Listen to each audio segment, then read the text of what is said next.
Session on the American Rescue Plan Act funding process, or as we like to call it, ARPA.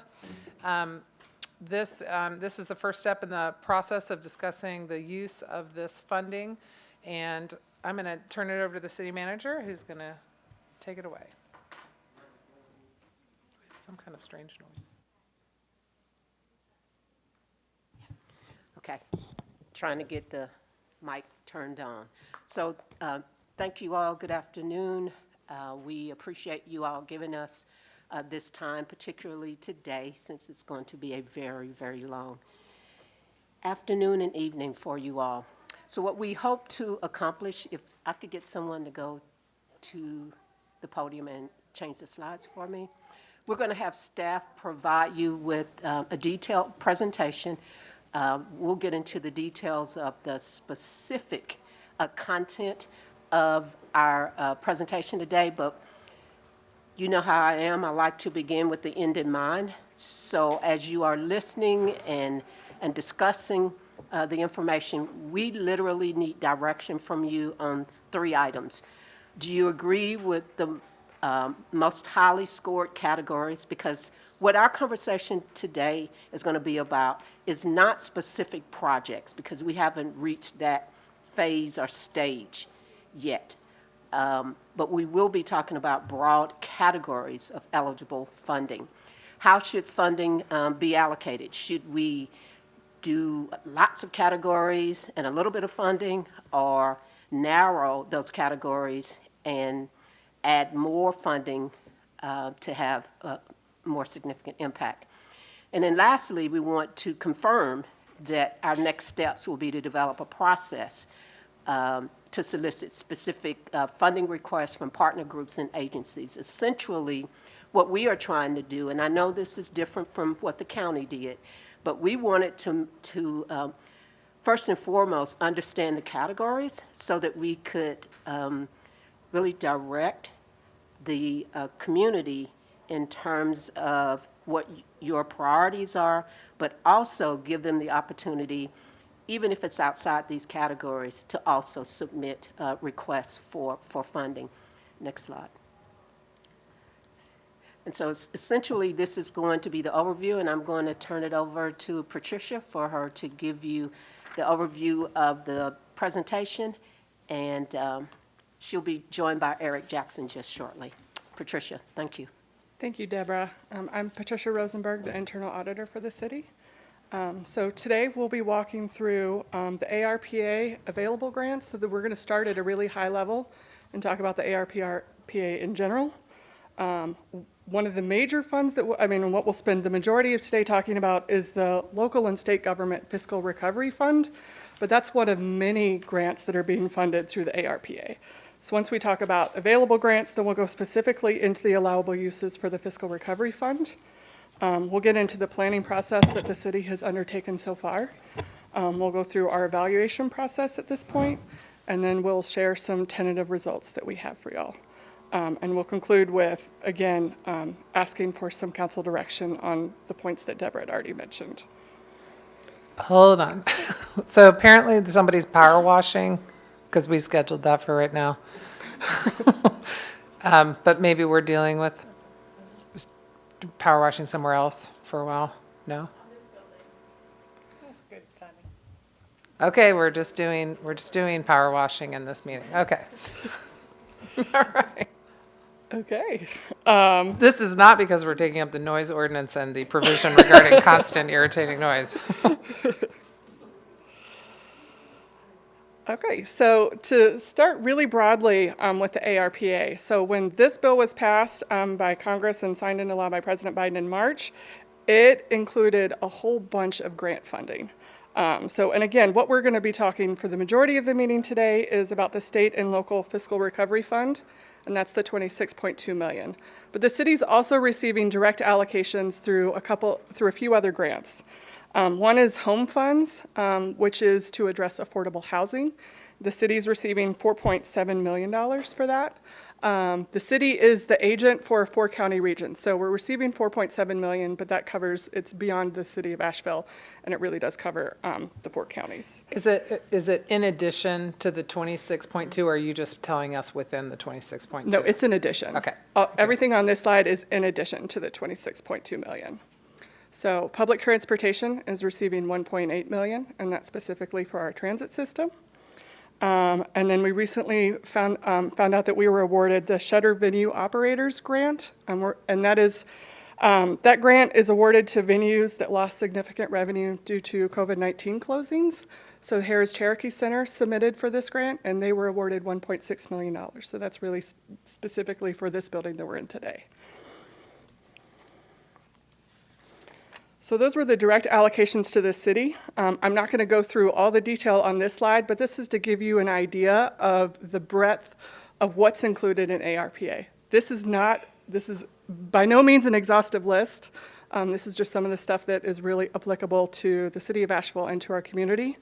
But there are a few of the programs on this slide that I do want to call out, because I know we've heard a lot from our community about these. So there is additional funding for programs for survivors of sexual assault and domestic violence. And the state of North Carolina was allocated $3.7 million for that.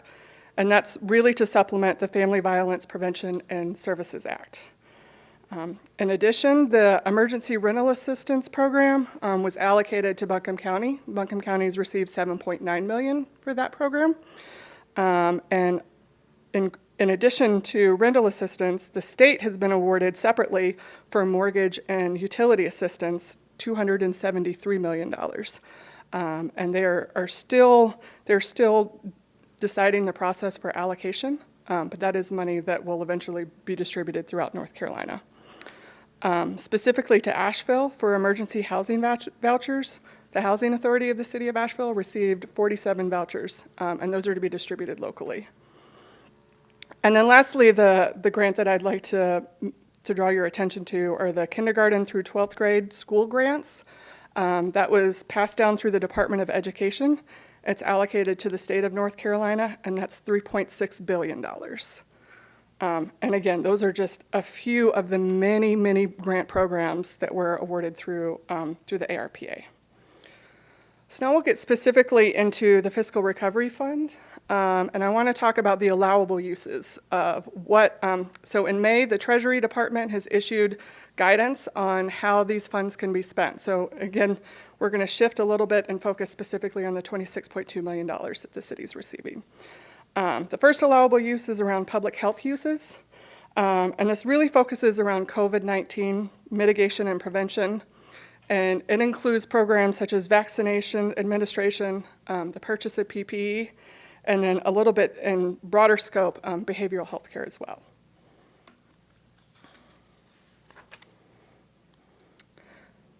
The next allowable use is the negative economic impacts of COVID-19. The Treasury guidance has really centered a lot of the negative economic impacts around qualified census tracts. So any programs that are listed under negative economic impacts, there's a presumption of eligibility if it falls within a qualified census tract. And just in case anyone's not aware, that's a geographic area where at least 50% of the households have an income that's less than 60% of the area median gross income. And Asheville does have two. And this is direct allocations this could include direct allocations to workers and households, as well as allocations to small businesses and nonprofits who have really struggled through COVID-19. And then the last thing I want to call out that's included in the negative economic impacts is that there's a lot of language around investments in housing specifically, and you'll hear more about that later. So more allowable uses include premium pay, and that's really focused on essential workers. And these are workers who regularly performed in-person work, interacted with others at work, or who physically handled items that were handled by others. And premium pay really should be addressing disparity between the critical services and risks taken by essential workers and the relatively low compensation they tend to receive in exchange. And again, this is coming from guidance from the Treasury Department. Another allowable use is revenue losses. I know this was something that was mentioned at some of the previous budget work sessions, and before the guidance came out, the Treasury Department has outlined that really revenue losses includes one calculation for the entire city. So it can't be broken up and focused individually by funds within the city.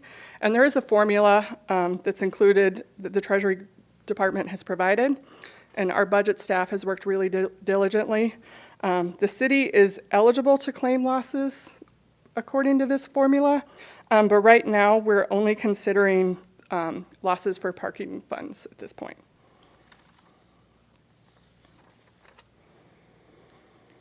Okay, the next category of allowable uses are investments in water infrastructure. So that includes water and sewer infrastructure. And I know the city of Asheville doesn't have a sewer system, but it does include stormwater as well in that. And it really aligns with other guidance of the EPA's Clean Water Revolving Fund and Drinking Water State Revolving Fund. So they were really trying to align with guidance that's already out there for grants for water and sewer infrastructure. Included in water and sewer infrastructure are cybersecurity needs to protect the water and sewer infrastructure, and also to support efforts that address climate change. And then the last allowable use under infrastructure is broadband infrastructure. And again, this was allowed through the U.S. Treasury Department, so it's allowed at the federal level. But I do want to point out that North Carolina legislature has really restricted the allowable use for broadband infrastructure, which is why you probably won't hear much about it for the rest of today. And then the last category of allowable uses is around crime response and prevention. And this was really in response to the increase in gun violence due to the pandemic. So it includes hiring police officers to pre-pandemic levels, the community violence intervention programs, and broad efforts to reduce gun violence. And that includes collaboration with other agencies and investing in technology and equipment.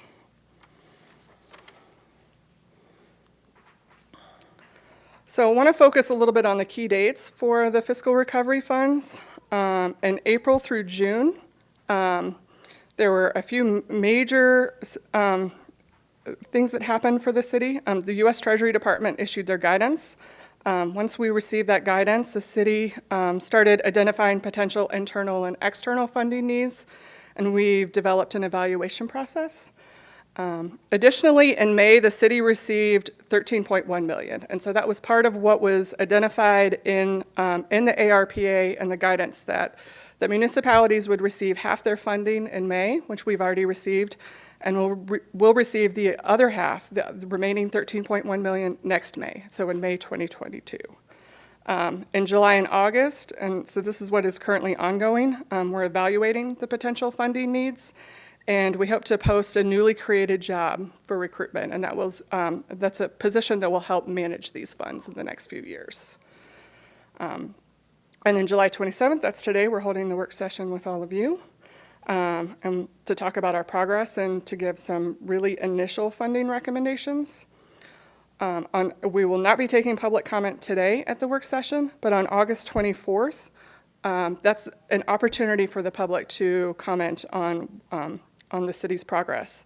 And August 24th, we'll be coming to your city council meeting, and we'll be asking council to approve the category allocations and the RFP process plans. And then August 31st is the first submission that the city needs to send in to the Treasury Department that will outline the spending that has occurred through July 31st, 2021. And the Treasury Department is requiring, after August 31st, that the city will be required to submit quarterly spending plans. And then lastly, I mentioned this already, but I want to highlight this again. So the city will receive the second half of the funding, an additional $13.1 million in May 2022. So as of right now, we only have half of our funding. Okay, so I've covered a lot so far. I want to pause and see if y'all have any questions. I have a brief one. Are we targeting a particular month between August and May of this RFP deadline, just for folks that might be listening in. It sounds like in August, we'll talk about the funding request concept, but do we have a month we're targeting? We do, and that will be covered later in the presentation. Okay. But we're looking to potentially issue RFP in September.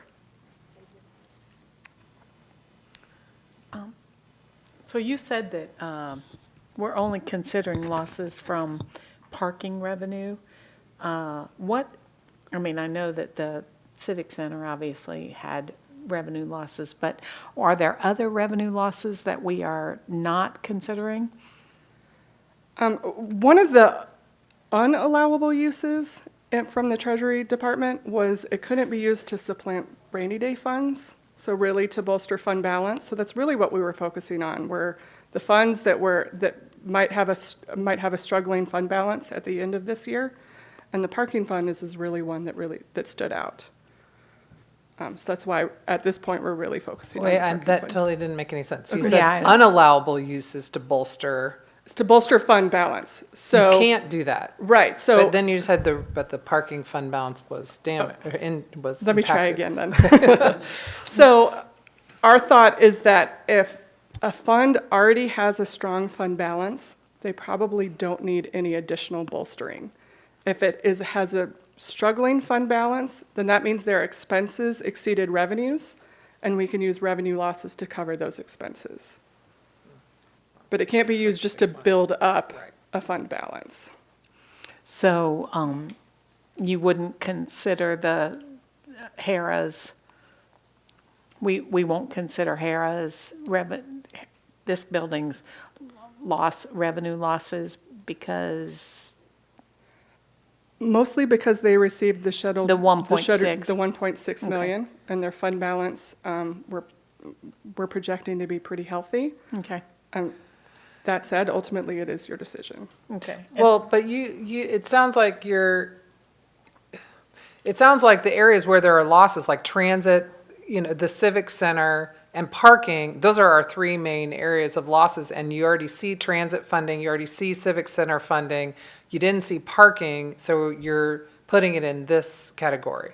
I mean, Correct. I think what I would want to understand, is there any other one that's Right. not either covered by this fund or these other funds that you listed on the slide? Not that I'm aware of, but I'm going to ask Tony to reaffirm that. These things so far back. Yeah, they think it's church. A little unprepared, but happy to come up. Yeah, and Mayor, I think you said it correctly. The other funds, Civic Center and Transit, are receiving their own grants, and so we're not looking to put any money in those right now. And as you all know, through the budget process, the general fund did really well this year with sales taxes, so we're not looking to put any money in in the general fund right now. Right, So and we didn't see a big loss in real estate taxes. Right, exactly. I mean- Property taxes did really well Did okay. also. Okay. And it really was just parking that we really saw do poorly on the revenue side for about 18 months. Sure, okay. Thank you. And This is- one other question is, so you're submitting a general plan to the Treasury in August.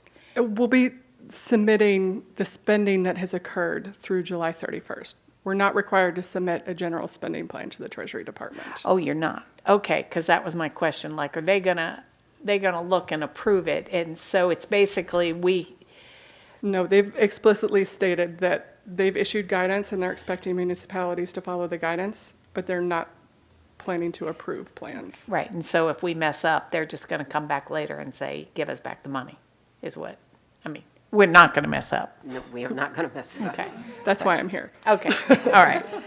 Thanks. And Councilmember Whistler, we initially thought that we were going to have to do a plan, and that was the schedule of why we were having workshops and all those kinds of things, but we just heard from the Treasury Department Yes, I mean, everything couple is, weeks ago, it's in flux, and they said, you don't have to do a plan, and we said, yes. So we don't have to do a plan, but we do have to document any revenue that's been spent, any funding Correct. that's been spent between that time period. correct. I mean, and part of that is just, it's been a quick timeline for everyone, including the Treasury Department, in issuing guidance. So they've been issuing supplemental guidance. So it has shifted somewhat in the last few months. That helps to inform my question. So, climate resilience and public safety were both named under allowable. Do we know when we can expect the reports back on our climate justice initiative and our reimagining public safety outreach programming? Because if we don't have an urgency around earmarking, then I would not want us to get that information back and then say we don't have funds to respond appropriately. I think on the reimagining, some of the next steps would be 911 consolidation, which we are working on right now, and the community response teams, which we are working on right now. So And I can't remember if we don't have a proposal for the use of ARPA funding for those initiatives, to my knowledge. And the impact, the community engagement that Shemeka did with us, will we anticipate a report back on that as well at some point? Yeah, she presented the final report. Okay, so we have the final, We okay. have the What final about the climate justice initiative? I don't know that, but I will definitely get that answer Okay, for you. thank you. We've also, I mean, and I'll be covering this in the next few slides, but we looked at both of those initiatives when considering categories to consider for potential funding uses. Great, thank you. Any other questions? Okay, now I want to get in a little bit into the city's planning process that's happened so far. So we had three main considerations throughout this process, and that was that we really wanted to be able to justify and explain what we do and what gets funded through ARPA. We want to ensure equitable outcomes, and we wanted to maximize the impact of these funds. So getting into some of the more details. So our goal for this first phase was to create a summary spending plan. And the summary spending plan was really to identify buckets that will be funded instead of identifying exact projects. The idea behind that was to allow a little bit more time for equitable, inclusive outreach, and also to be able to fully consider the impact of projects and what is going to have the maximize impact and maximize the community needs. And it also allows us to retain some flexibility. So as we talk through categories, some of those categories are probably best served that can be internally managed. And a lot of the categories will really be looking for community partners to help assist with maximizing impact and designing projects around those categories. So to get into some more specifics, how were our categories identified? We really looked at three major processes to identify potential funding categories. So the first was community engagement data. And this is community engagement that has taken place that the city has done over the last few years. Through that process, we identified 15 categories as potential funding uses. We had an internal process for proposals. Through that, we identified an additional 8 categories. And we also had a council survey where we asked all of you questions, and we identified 1 additional category that we added to be considered. So to go into a little more detail, for the community engagement initiatives, the city has had several public engagement initiatives recently, and one of the things that we heard repeatedly from the community was there was some fatigue around engagement and being asked how the city should use their funds, and they'd like to see us actually start addressing those needs. So we really wanted to take that message to heart.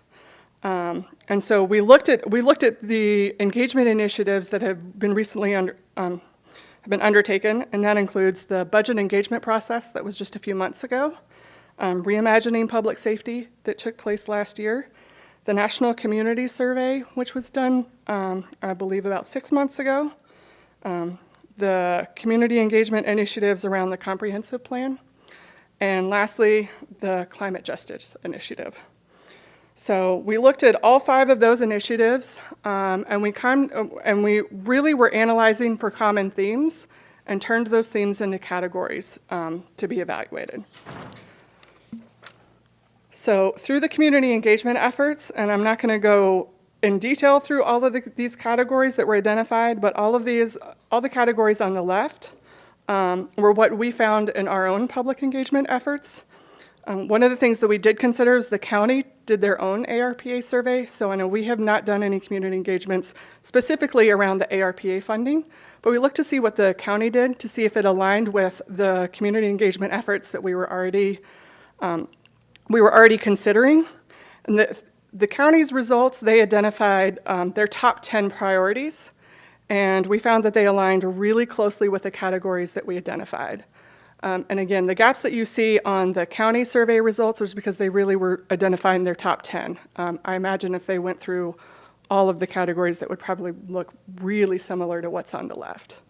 But everything on the left is being considered and is being evaluated currently. The next process we had was an opportunity for employees to submit internal requests. And our internal request ask was, we allowed employees to request categories, or they could request specific projects, but I want to really emphasize that we are not evaluating specific projects. When any projects that came in through this process were rolled up into categories, and that's really what we're looking to for potential funding. Again, emphasis at this point is on categories and not on specific projects.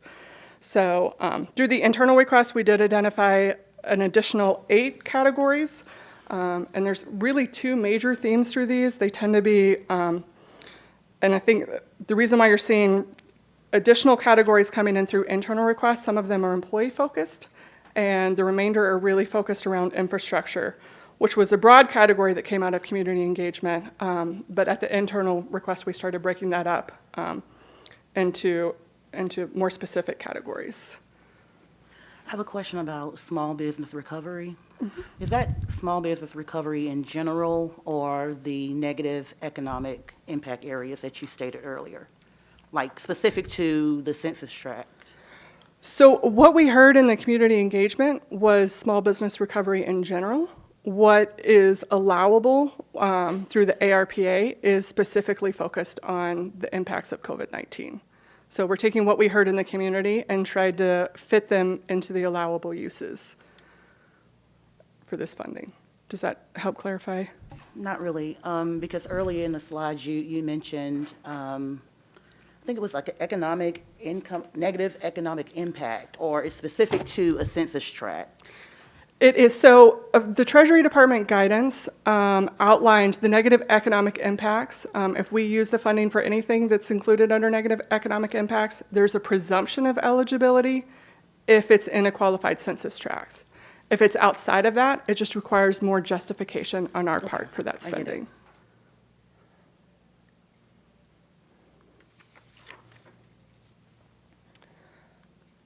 Okay, and the third process that we undertook to evaluate for categories is that we sent all of you a council survey, and I wanted to report a little bit on the results of those. So the first question we asked was if there were any additional categories to consider for funding, and there were several suggestions for specific projects, and we made sure that those were rolled into categories. And then there were 3 additional categories, and I'm going to go through these individually and speak why we included them or did not include them. So the first one was domestic violence prevention and assistance, and that is the category that we identified and included in our evaluation process. So that was the one category that we added.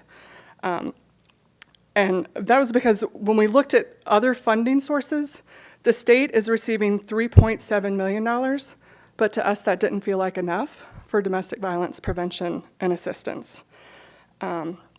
Several of you mentioned rental and homeownership assistance. And this is going to be a lot, but I want to walk through all the different funding sources that are already available for rental and homeownership assistance. So I mentioned earlier that the county received $7.9 million for emergency rental assistance. Of that $7.9 million, they still have $4.7 million that has yet to be allocated.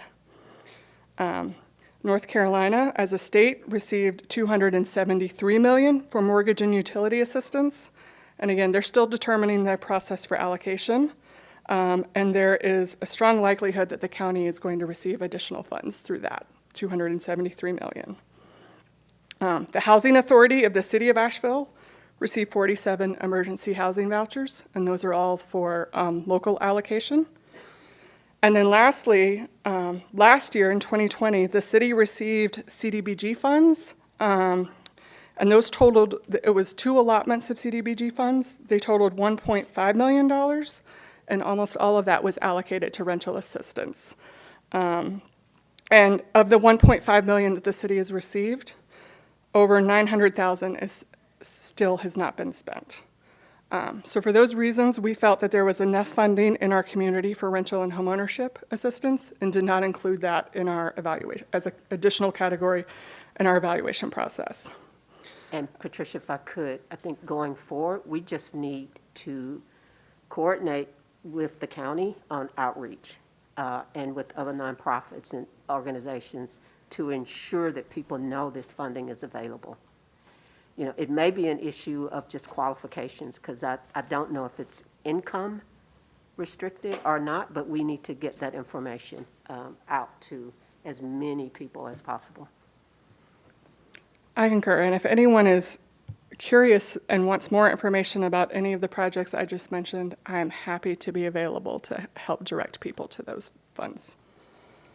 Thank you. I just wanted to add one comment because it's on topic. I did hear from Pisgah Legal, one of our partner agencies working on this, that they're actually seeing a problem of landlords accepting large allotments of back rent. So the money may be approved for a particular renter, but the landlords are not accepting. So we have other things than outreach.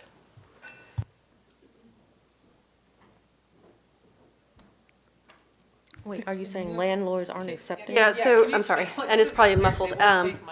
Yeah, so we have situations, and Pisgah shared with me a report I can share, where there are so many months of back rent due, but that renter has received the funds through the local government or the Pisgah, but the landlords are refusing to accept the back rent and renew leases. And it's becoming a larger problem by the day. Why? Maybe they have some other reason for wanting to evict the Yeah, They it's want on- it. I'm ju- yeah, my point is wanna only raise that the there are rent. more problems than outreach, and outreach, of course, will help, but there are also other situations brewing on the receiving end. So they're using it to justify eviction, and so they just don't want people to catch up? Is that the? Yes, that's exactly. That's what's going on. And Pisgah Legal does have a great program to help folks that are facing housing insecurity and dealing with landlords and residential leases.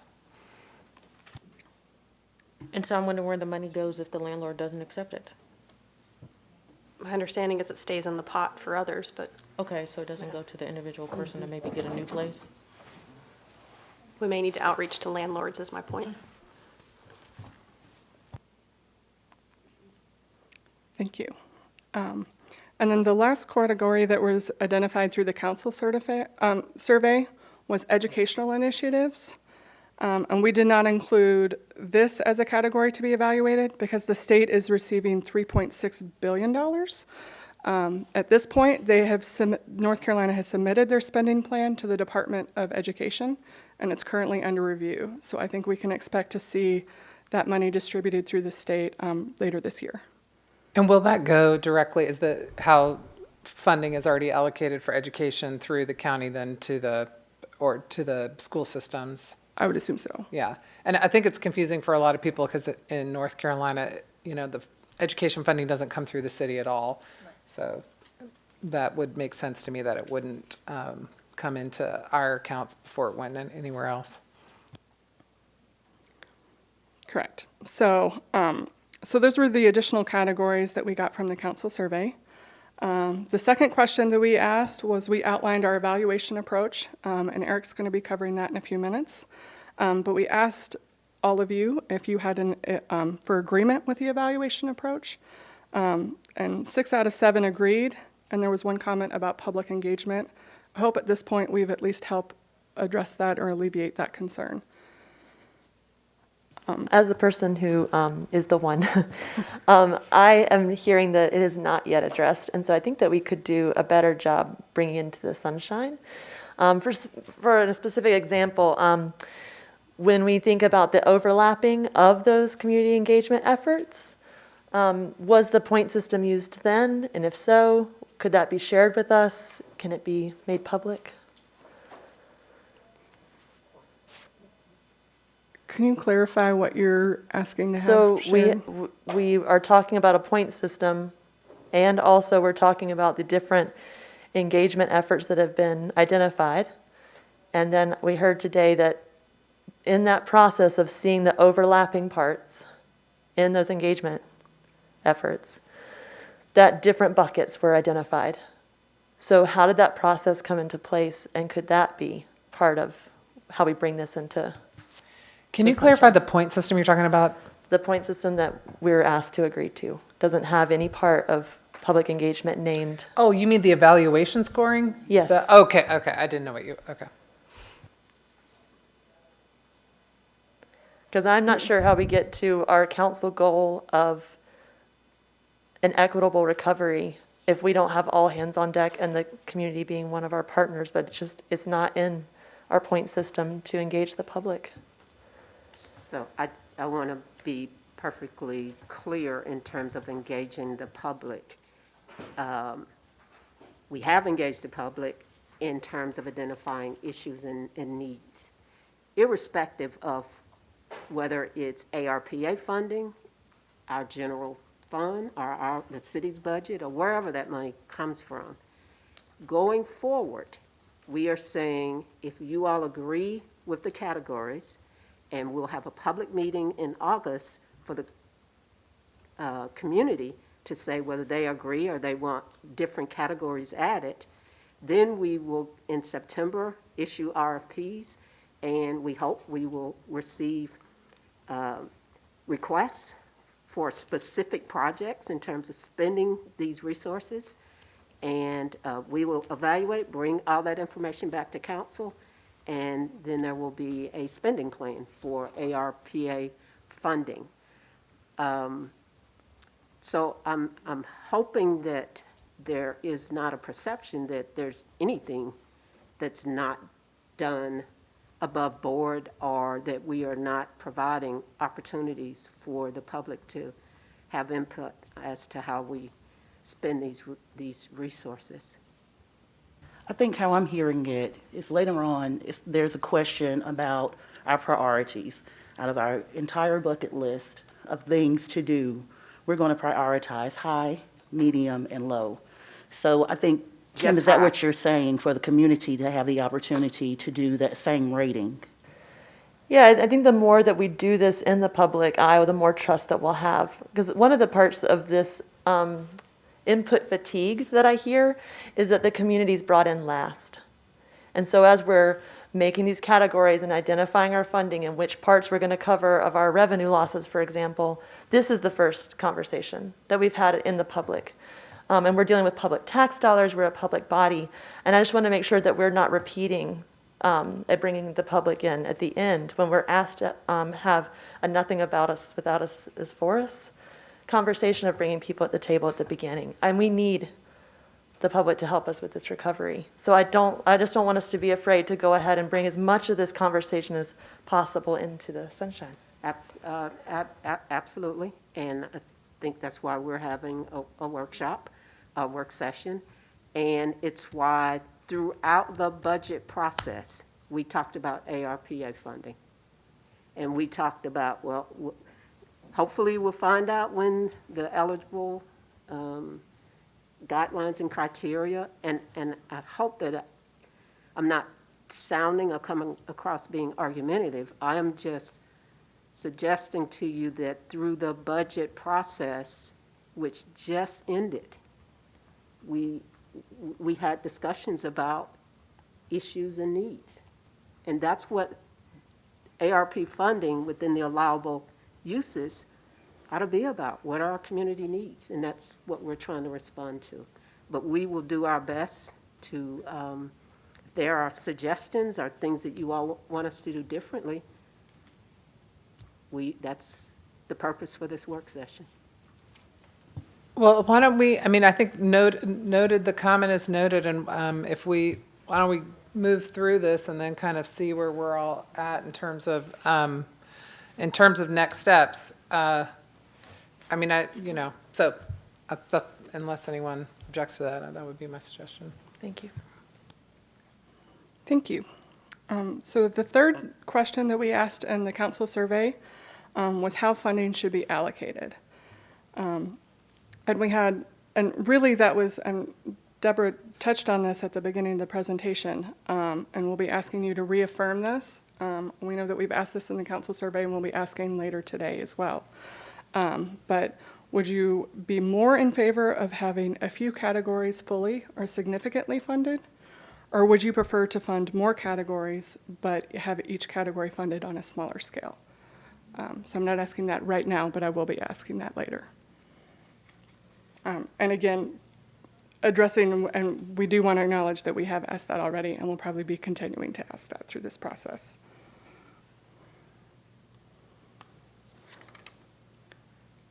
Any questions?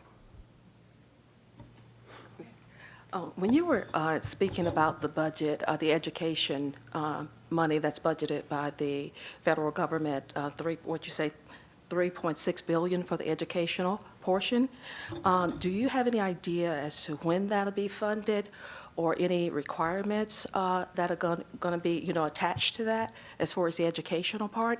And the reason I said that is because one of those questions up there was one that I was concerned about, is providing educational assistance for different for people in the community. And some of the people in the community have come to me and said, oh, Sandra, my son wants to go to AB Tech for this, or he wants to, take this type of training, but they don't have the funds. And I had asked Deb about that too, is it any way that we could provide funds for people that want the training? Because that, to me, is sustainable basically it's a sustainable way to actually get the community up and running, because there are many people out here that basically need different educational training or what you call workforce training that you have to pay for. And they're unable to, do certain things. So that's what I was really concerned about, because that could basically help a lot of people get on their feet. Because right now, the way the market is set up, a lot of the jobs that are available, the people here don't have the training. And a lot of the companies really don't have the time to train them, but yet and still we can provide educational assistance. And Deb pointed out to me that AB Tech has money, but the thing is, even though those places have money, I'm just wondering, could the city take some type of initiative to really, with this money, to be able to help people get on their feet and to be able to take care of themselves as opposed to short term? I'm hoping this addresses your question. I think we have a category that's workforce development that seems to speak to potentially projects like you've mentioned. And separating that out from educational initiatives, I think workforce development probably falls under educational initiatives. But I think we considered it more as the educational initiative as a category is more school focused, and we've identified workforce development as a category that we are considering. And the thing is, okay, and so in other words, do we have any, like this particular gentleman, I just want to give you an example, and would that fall under that particular education? He was more or less, I've had a lot of young girls ask me about cosmetology school. That is a big, it's for us a black community, that could help a lot of people get on their feet. What happens with that, if they don't have licenses and certifications, that's what's holding a lot of them back from moving to that next level, to be able to make enough money to take care of themselves. Would that type of, these are the type of educational, training I'm talking about, not? I think that could easily fall under workforce development. Okay. Yeah, and I think workforce development, maybe job training, is the broad category. The educational piece, I think, is probably more directed to an educational curriculum or schools or that kind And of that's what I was trying to. initiative. But I think the categories that we're proposing would be workforce development or job training. Okay. And it could be. It could be part of that. That's the Absolutely. reason I just wanted to clarify, yeah. Yep. You may, were you done? Oh, sorry. You may deal with this later, but when we're going to look at the projects that come before us, how are we going to take into account other funding that may be available or other help that folks might get from other agencies? Like how much, what kind of coordination are we going to do to make, I've got some organization, no, that's a bad example. I mean, LTM business or LTM nonprofit. How are we going to make sure that that nonprofit is getting funded by the right source and not being overly funded by several pots of the ARPA money? I mean, it just seems like, you've got the county doing the same kind of process. You've got probably the education system doing the same thing. You said all these various agencies have gotten funds. So how are we going to coordinate all that funding to make sure that we're spreading it out and that people aren't getting too much and then some people are being left out? I think that's an excellent point. The city is coordinating really closely with the county around these funds, and we're meeting almost a weekly basis talking about. And we know that the process the city is undergoing looks different than the county, but we are in pretty constant communication at a lot of different levels about it, and I think we can expand that. And I think there is coordination with several other agencies as well. I think that's already happening, and I think it will continue to happen. But it is something that we'll have to include in our evaluation process. Right. Yeah, and I mean, I just, from a timing perspective, I think we also have to be somewhat in lockstep because you can't, some nonprofit doesn't want us to assume that they'll get funded by the county and then the county doesn't do it and then our process is closed. So not only coordinating how much and what money, but also timing on how we make the decision seems like it's going to be pretty important. I agree. Yeah, absolutely. And I think that's why ours is out just a little further than the county's. It's why a lot of the front-end information that we were providing to you all is to communicate that there is a lot of opportunity, thank goodness, out there that the community has access to. We just need to make sure that one of the guidelines, and it wasn't a guideline as such, it was we want to make sure that we have maximum impact. We wanted to make sure that we have time for outreach to other groups who may not have participated in the county's RFP process, that we do that outreach to those groups to say, hey, you didn't apply for the county's process. Are you sure you don't want to apply to the cities? And if you do you know how to do it? We are trying to do that level of coordination and outreach and not duplicate, because the last thing we need to do is to duplicate efforts and, as you said, Ms. Whistler, not fund those entities that most need it.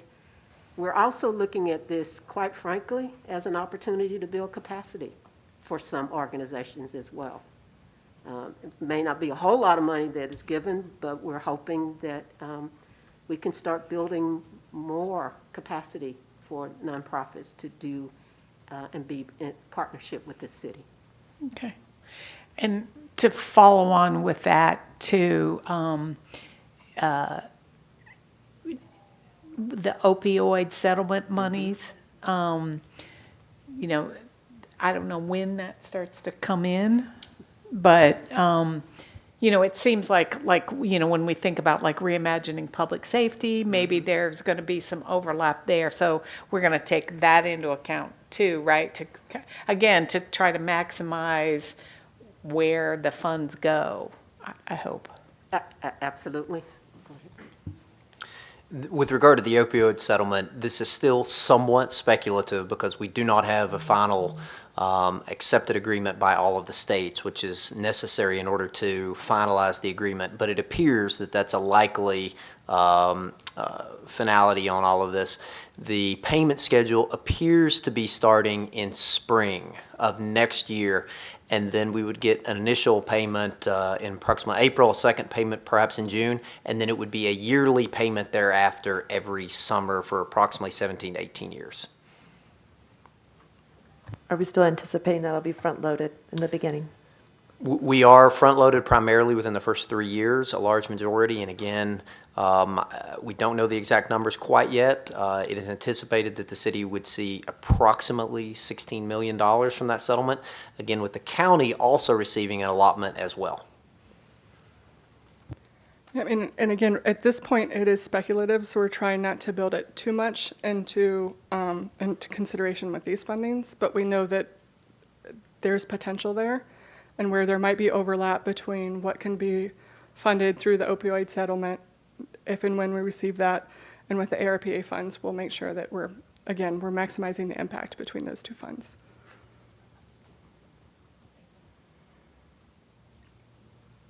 Any other questions? Okay, I'm going to turn it over to Eric Jackson. Good afternoon. I'm Eric Jackson with the Office of Data and Performance, and I want to talk a little bit about the evaluation process that we've gone through. And I want to emphasize that this is intended as an input for your discussion. We're not coming today with recommendations. We're coming with some tentative results of the process that we've gone through that I'll describe in a moment, and I'm going to show you the results, and then we're going to open it up for you to start your own discussion around this. What we did was we put together an evaluation team of staff from all 16 departments, and we asked each of the departments to nominate several people because we wanted to make sure that we were getting some diversity, at least on the staff side, between not only the different departments but also levels in the organization. We didn't want all directors, so we have management and line employees, gender and race, and at the same time we made really clear both in the solicitation and in the guidance for the evaluation team that people's role there was not to represent their department or represent their gender or race. Everybody was asked to take a perspective for the whole city, but we really wanted to make sure that we had some diversity of perspective coming into the evaluation process to give you kind of as good a result as possible in the time.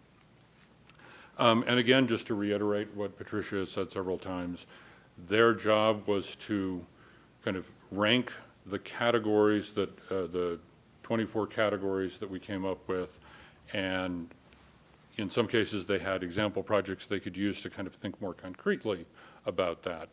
But all of this is all at the category level so that we can eventually then decide where the funding will go and go down to the specific projects. And we wanted to make sure that we had a kind of disciplined way of thinking through how we were coming up with results. We shared these guiding principles with you during one or two of the budget work sessions, got some of your input and revised them. And then you saw in the council survey the breakdown in weight. We wanted to really focus. Half of that weight is on equity and resilience, specifically around recovery and kind of repairing harms from the pandemic, and then the rest is spread through the other categories. And in each of those, and we did share that in the council survey, there were some questions that they could use to kind of think through the process of how to rate each of these categories. We have individual scores from everybody on the team for all of the categories, and that's what I'm going to present to you. We're meeting again next week in order to have some discussion around that, and that'll give us a chance to take into account the discussion that you all have today. And what I'm going to do is just show you, so there are 24 categories. We've divided them into 3 groups. The top 6, or the top 25%, top scoring, middle, again, the 6, and then the 50% of the categories that kind of fell below in scoring in the second half. And then what we're going to do is jump from there into a Google Doc that show you all the categories in those 3 buckets and allow you, to then provide input on where you think things might need to land differently. So this is what came out as the top 6 categories in scoring. And I'm not going to read through every bullet point. I will sort of call out a couple of these that may not be entirely obvious from the name. And again, at the end of this, I'll have a document up where you can see all 3 buckets at once. The community communication one was thinking particularly about infrastructure in order to continue to do good virtual meetings, but also upfitting of places in the community for the support of, what's the word I'm looking for? Hybrid meeting capabilities that we're getting closer to where people actually are. So that's primarily about upfitting those sorts of facilities, and the rest I think are pretty clear from the titles. The next 6 fell largely in infrastructure with the exception of that community-led capacity building.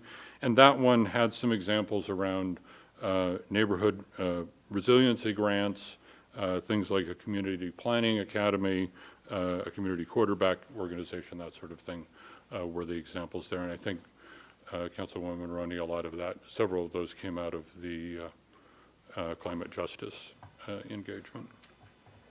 And the other one, transportation connectivity infrastructure, is things like sidewalks and crosswalks and greenways and so on.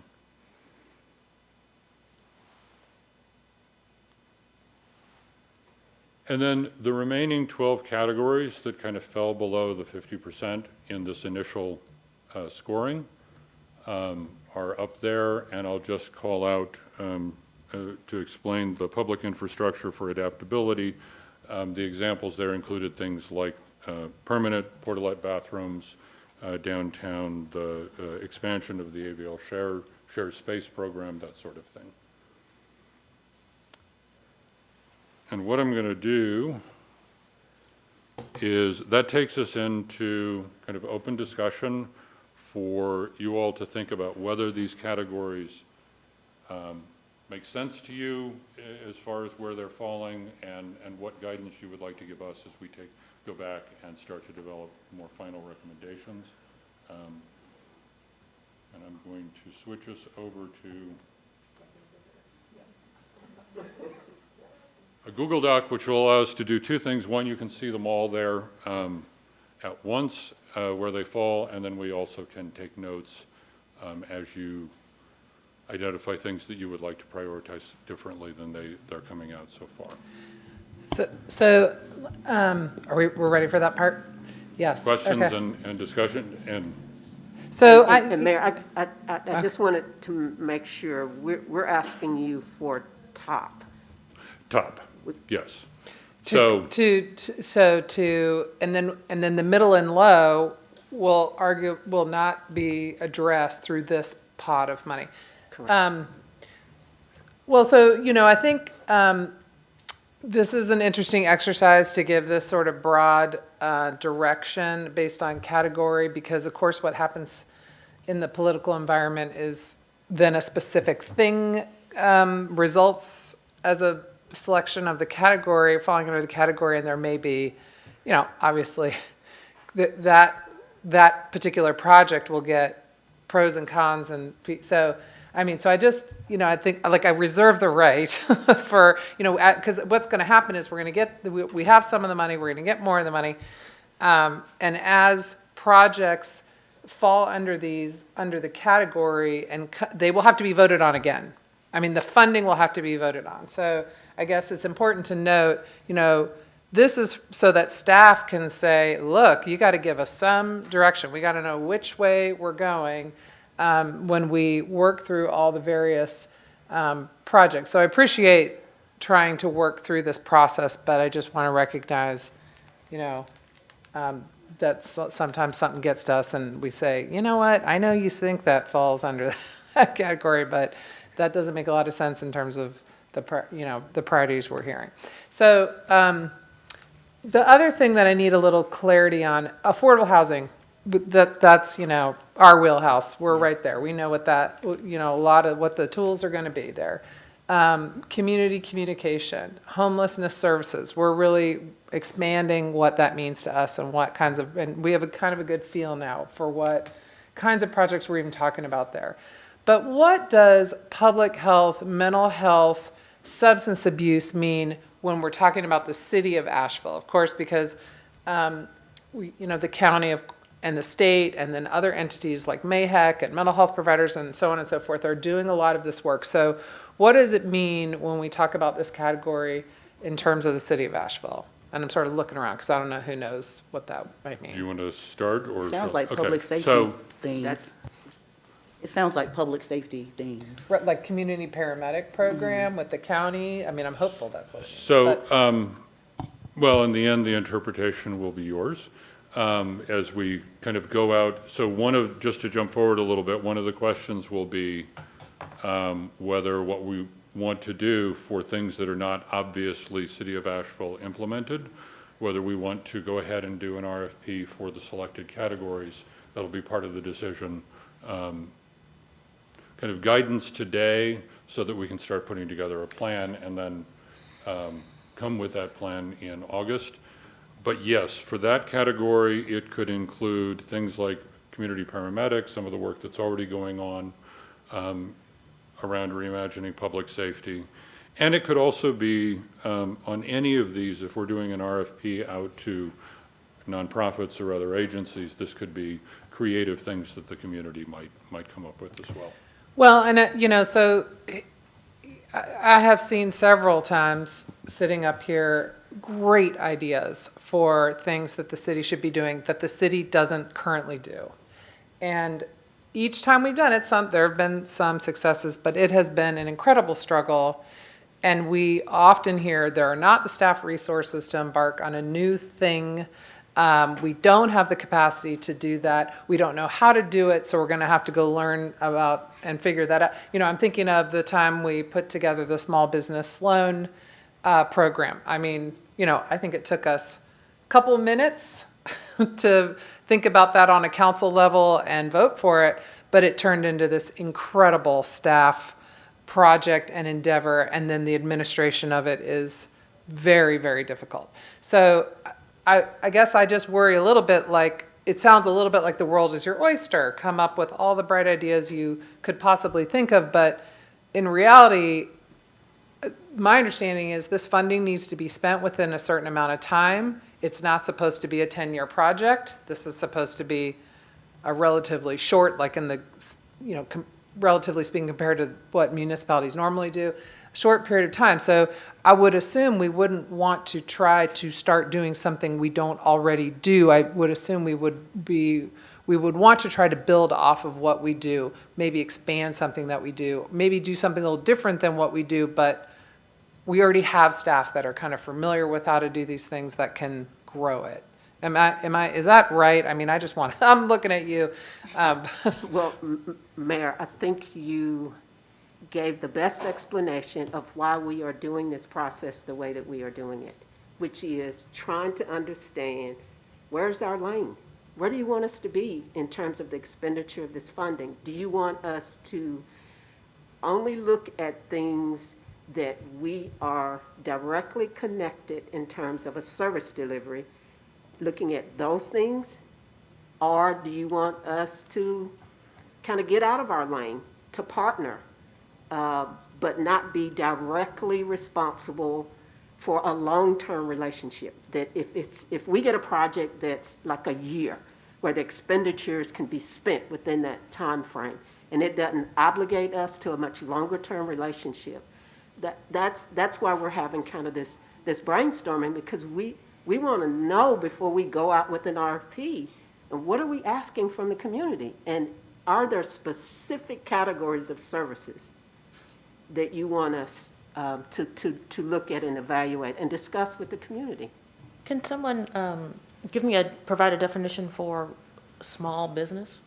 What does that mean? Fewer than 500 employees, 50 employees? And does it take into account revenue? So you could have a two-person business that brings in $6 million. I think it's definitely by both, but I will not. Yeah, and for the categories, we didn't narrow the definition too much, because I think that's part of the next phase, is to say, how exactly do we want to target this? So small business recovery, one way of targeting it might be, let's look at businesses that were disproportionately impacted. That would be very much in the spirit, obviously, of our own principles, but also of the guidance from the Treasury. That might be a way of narrowing it, rather than just a blanket 2-person versus 10-person. But that's part of the guidance that we need. And that's kind of where I was going earlier when I mentioned, small business recovery, to see if we can take a narrow look at it, to look at home-based businesses, or how gender and race is impacted. Because for me, workforce development and small business recovery, I feel like they have other opportunities for funding or similar government funding down the road. And for small business recovery, at the onset of the pandemic, there was a lot of support and probably stuff that will resume. So is that something we want to take on, because it will potentially have other opportunities? I have a question. Can we go back to the slide with guiding principles? Because I'm thinking a lot about, we spent that time in the retreat together and talking about how equity needed to be the center of our work. And when I look at the guiding principles, I think it's okay. Instead of equity being beside all of these, can it be within all of these? Shouldn't we invest in equitable resilience? Shouldn't we make sure we have leverage our partnerships and address disparities that we've already identified, instead of equity being separate, be in all of them? And then when we consider the census tracts, then we're addressing our disparities, instead of it being something that we do at the end, put it at the beginning. But maybe that's what I'm thinking of when I think about our retreat and where we said we were going to go with this. So then when we get to what should be top, middle, and lower, then maybe we could be doing some of that work that I'm hearing into the table. So yeah, I think that, again, equity is what we do, and it will be looked at within each one of these categories of areas of funding when we get projects, and specific projects that are proposed to us. The categories, and I don't know, Ms. Roney, do you mind if we move off the principles to the Right. to the chart? I was just realizing that a lot of the small business recovery, for example, we have identified disparities in this community. So are you suggesting perhaps a tiered qualification approach, meaning? I just wanted to start that million- conversation to get us back with where we landed with our retreat. So meaning if you have a pot of $1 million, we have so much, like, this group of people gets to apply first. Right. This group gets to apply second. Or maybe it's part of our RFP process where it's a point system that is taken into consideration. Absolutely. Eric, can you go to the categories? The other document? Yeah. And I cannot see what's. Let me see if I can. I know the slides were sent to us at this Yeah. morning. Is that a little better? Yeah, that's a little better. I can do another one. And so if I'm hearing both of you all's thought processes, for example, if it's, you all said you know what affordable housing generally is. If it's one, let's just do small business recovery. And I think what I heard is a combination of how can we prioritize geographic location, the census tracts? How can we identify size and have a definition of what a small business is, if that's what you all want us to do, be emphasizing small businesses.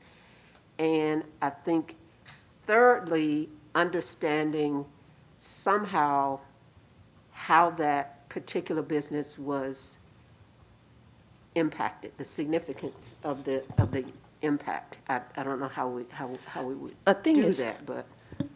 I think that when we were discussing this, like Shanika had said earlier, you've got a lot of different programs that are out there that basically assist the small businesses. But what happens is the ones that we as a city should be interested in are those that cannot qualify for those programs. Because unfortunately, you have to have tax, you have profit and loss, you have to have some type of track record.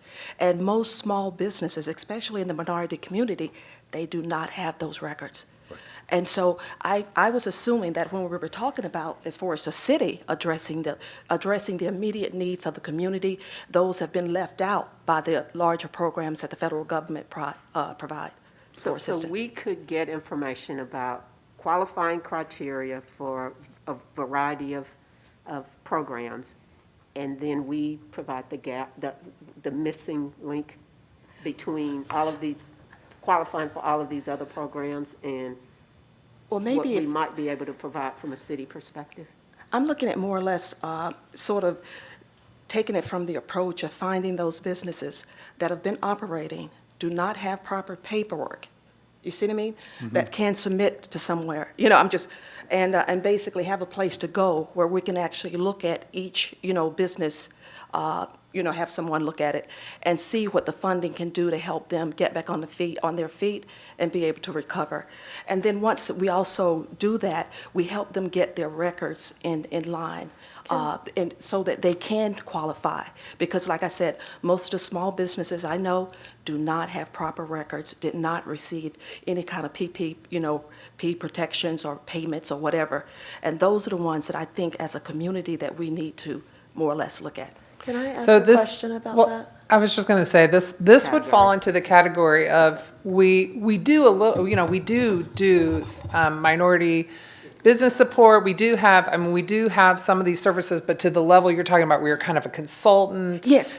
So we don't. So that's not something the city does. So this would be one of those categories of like, do we issue an RFP looking for a nonprofit or a service provider who does this kind of work? Doesn't have to be a nonprofit actually, but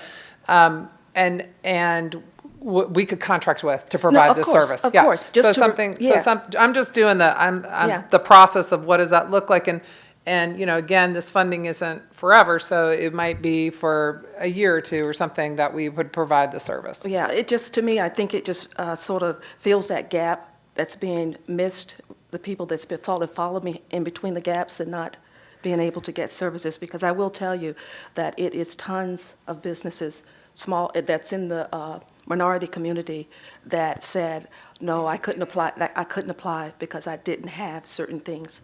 And so my question around that is, what I was hearing when small businesses were first eligible for recovery funds is if we just meet our targets as far as like population demographics, then all we're really doing is perpetuating the situation that we find ourselves in now.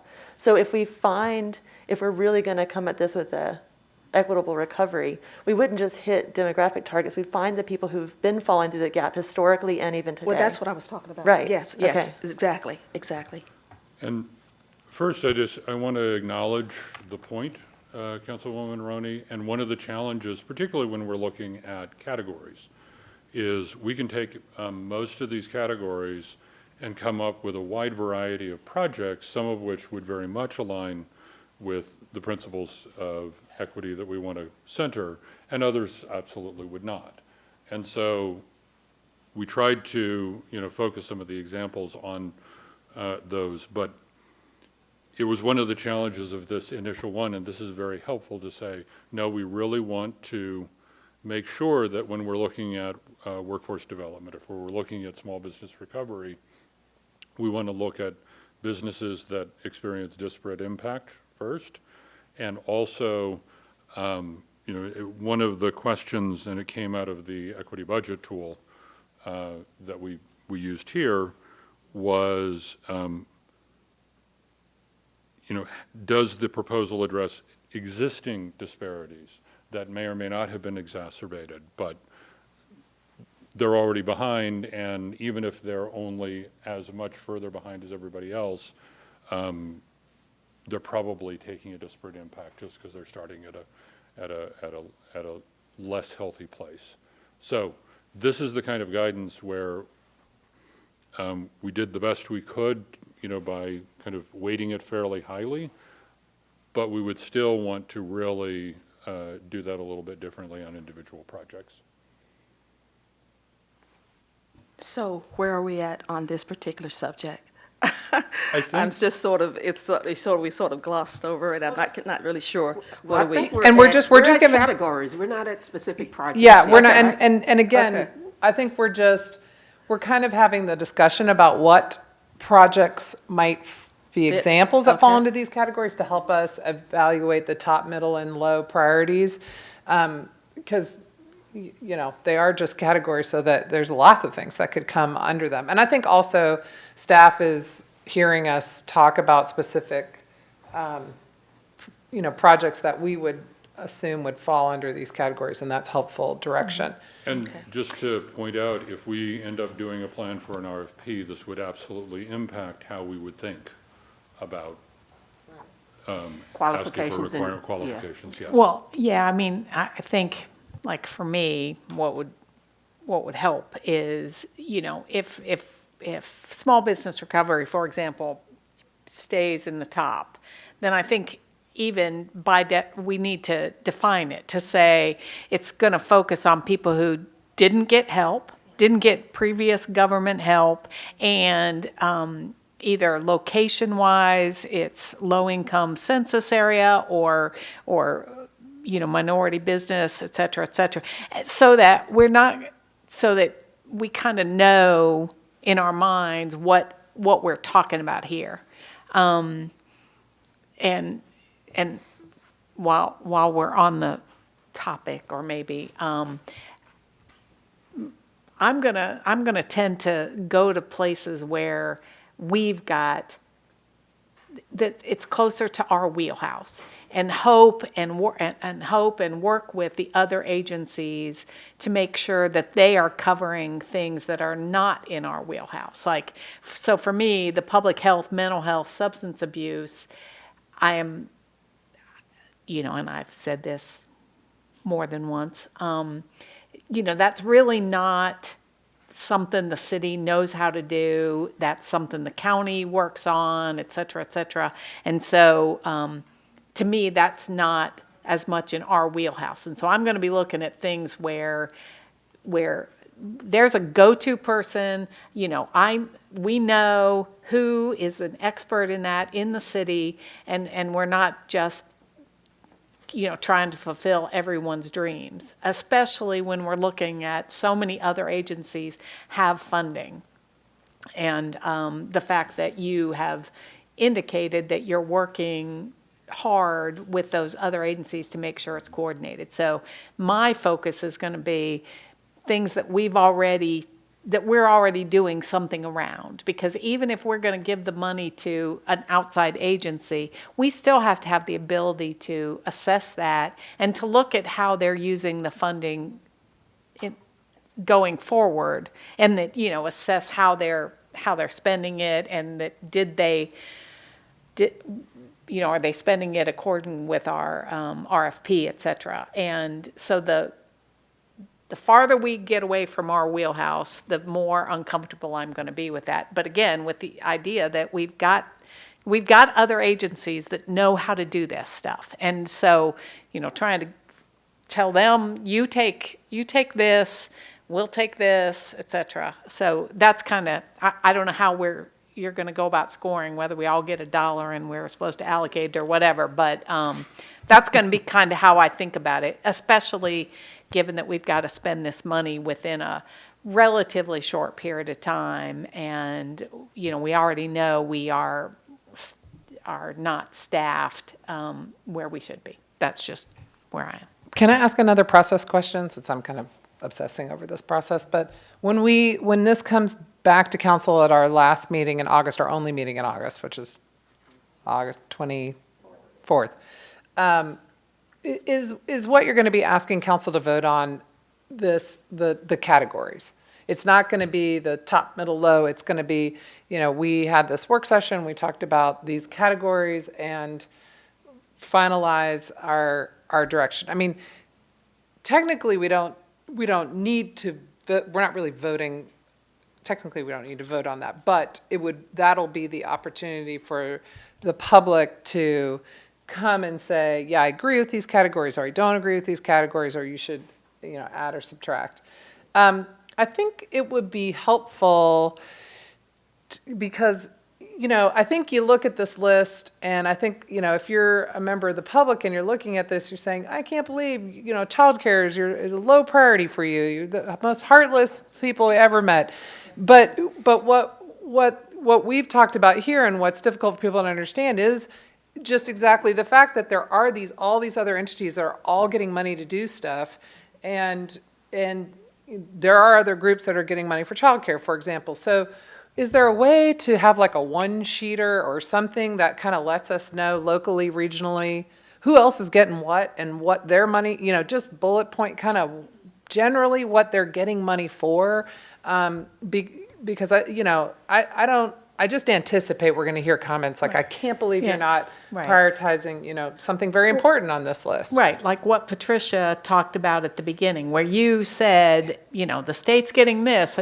I mean, I think it wasn't it wasn't out, but let's get that out there publicly so that, we at least can answer those kind of questions and answer kind of how did we come up with this, because it was informed by the fact that there's other funds available. So maybe we can do that to the public. best of our ability. Right, I mean, There is some right. limitations on what is actually being reported out.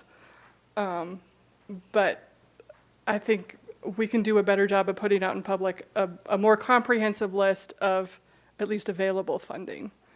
And what we know that we've identified, I mean, and I did a little bit of that, but it wasn't comprehensive by any means of what is circulating through our Well, community. and I think, generally, kind of broadly speaking, the county will be getting funding, school systems will be getting funding. I mean, I think it's important to just hear, just to be able to contextualize the funding.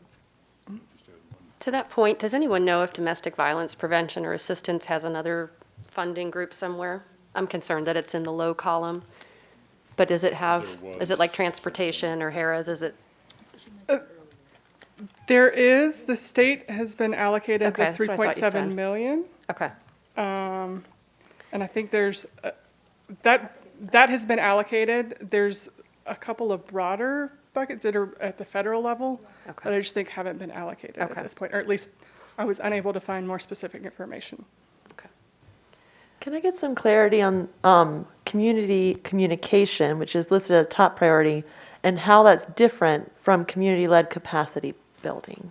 So the community communication category was specifically infrastructure around public meetings and public engagement, to be able to do more public engagement closer to people in the community, as well as upgrading our ability to do remote meetings. So that was much more, one way of thinking about it is that was much more city-led, whereas community-led capacity building is much more community-led.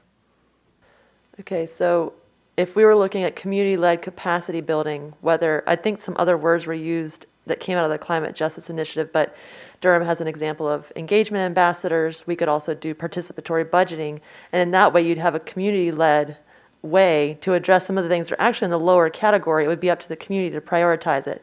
It could be environmental sustainability. It could be food security and community gardens. It could be infrastructure, or it could even be affordable housing options. Correct. That would be. So I'm curious if it's a top priority of council. Obviously, democracy and democratic process is very important.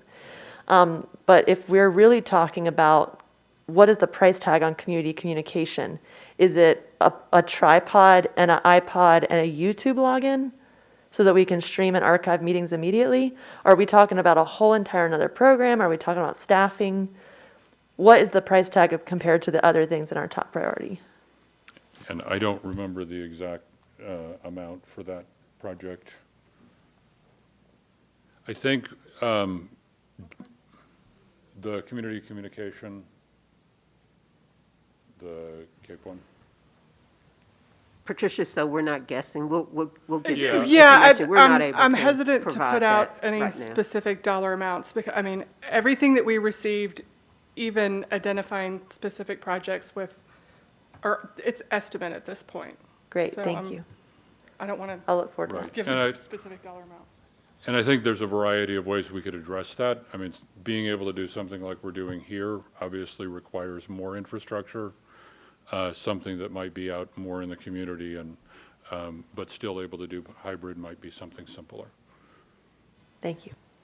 I have one other comment about, in the low category, you had mentioned that public infrastructure for adaptability included potentially the outdoor loo, the Portland Loo, and the expanded shared Asheville Shared Spaces Initiative, which is the outdoor dining.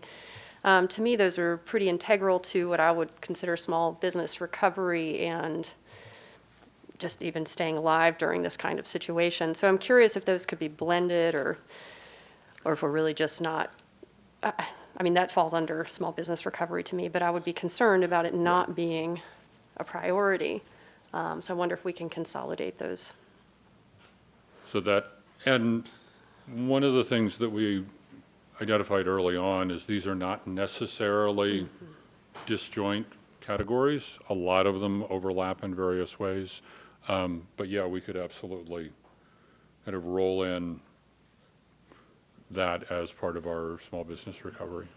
Yeah, I mean, I anticipate that some of these some of these grant requests will come back and kind of say, we're hitting these 3 categories. So I don't know that we need to get too wigged out about consolidating, and I think they're going to. So one of the values, as we were looking at leveraging partnerships as one of the guiding principles, we wanted to make sure we weren't duplicating what other sources could provide. At the same time, you do want to leverage, and I would say adding into the principles, if you've got something that actually hits 3 categories, that's good. That's not a bad thing, and I don't know that we're looking to allocate pots of money to each individual category so much as where would an RFP process, for example, focus and ask people to kind of aim at. That's helpful, thank you. Okay, so council, I think we, we're at the stage where we're at the end of this work session, and we just want to confirm that these are the categories. We want them to stay like this. I'm looking at that middle section, and I'm wondering if, again, very important issues, but I'm wondering if we're going to be able to say, okay, emergency planning, consolidation of 911, is that there, or do we feel like that's being handled already moving forward?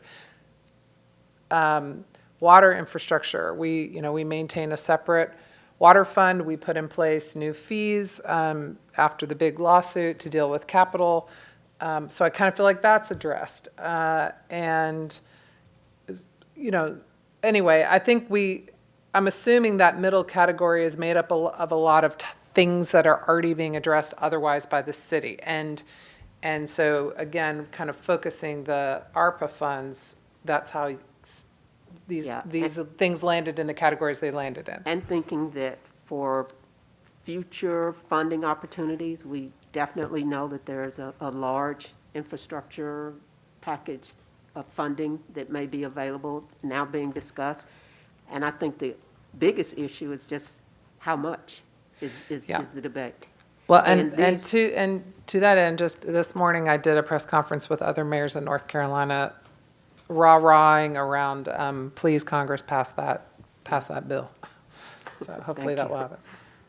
So just to clarify the question a little bit, because one thing I heard from Councilwoman Roney is if we had community-led capacity building in as one of the top categories, that actually might be a mechanism for allowing the community to bring in other priorities because they felt they were of value. So I just want to put that question out there, whether that is one of the things that you all are asking for.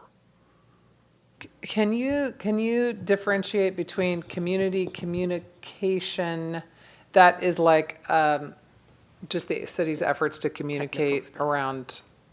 I think it's the city's efforts to be more inclusive with its engagement, both by having the ongoing virtual meeting capacity, but also by being able to go out into the community and have, say, local community center hybrid setups where people could participate. So it's if I- city-led. If I could give an example. When we had our information sharing and truth-telling sessions, it was difficult for us to go out into the community because of just the logistics of technology and linking and all that. And we did it in this center, but then we connected at the Addington Center, I believe, and we had that one opportunity. I think we want to be able to see if you all want us to do more of that and have that capacity to bring your meetings to the neighborhoods versus them always having to come here or City Hall. That's, Yeah, I that think was- is the yeah. distinction, is being able to ramp up. Yes. But then I think Ms. Roney was asking, well, what does that actually mean from a budgetary perspective? Are we talking about a little bit of an investment or a big investment in that technology to be able to do that? Right, because we have small level organizations that are streaming from venues all over the city. One of them is in this room right now. And I'm really surprised that the budget need for that would be super high compared to something like affordable housing. So it would help me if I knew what we're talking about from a budgetary perspective on the top priorities, because maybe we have more space. And I hope that this is looked at as, staff did an analysis and these were the results. We are asking you all to say, does this feel good in terms of top? And do you want to move things that we may have missed from the middle and the low into the top category? That's really What we're talking about, all we're talking about, okay. is what did we miss? And if you want to move something out of the top and say that, I don't know if that's the top priority for us, feel free. Again, this is. Is this the time to do that? Yes, ma'am.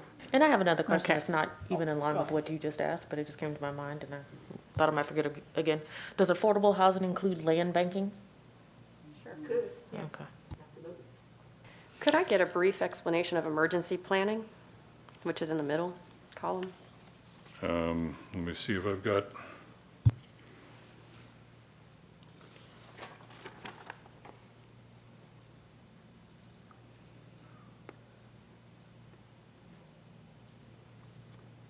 So some of the examples there were updating the citywide emergency operations plan and continuity of operations plan, public safety, kind of emergency operations center. So it's much more the infrastructure of emergency planning, both City of Asheville and cross-agency. And can I clarify that we were talking about this infrastructure, potential infrastructure funding? So should we middle prioritize things like transportation connectivity infrastructure, which is something very near and dear to my heart? If we're anticipating another pool of funds, maybe this needs to take a cautious back burner. I'll hear about it later, and thankfully, because I do appreciate public engagement, so that we can pull something like, environmental sustainability or food security into a middle column. Well, I think, one, there's always the danger of planning around something that hasn't happened yet. And so we don't know exactly what that infrastructure agreement will come out to be. And I think, and correct me if I'm wrong, but I think really the big question is going to be what's in the top, not what shifts back and forth between middle and low, because one of the realities is that we will have more opportunities for things to fund than we will have funds. That's pretty much a given. And so being able to focus, and it partly speaks to the question you're going to come to in a moment of, do you want to really focus on a large amount of money on a small number of things, or do you want to spread it out more? Well, I wanted to unpack something really quick. First of all, kind of piggybacking off of Councilwoman Roney's suggestion to move food security a lot higher. I'm thinking in lines of the Delta variant spread right now. Food, transportation, and housing, and those themes like really rose to the top for desperate needs. And I'm thinking about specific programs that fed a lot of our elderly and immobile, disabled folks. So I wanted to see food security move up, but I also wanted to change the language a bit. From security to system, because security is just access and accessibility, but we're receiving emails right now about how many food programs are not practicing food recovery. So we're throwing away a lot of food.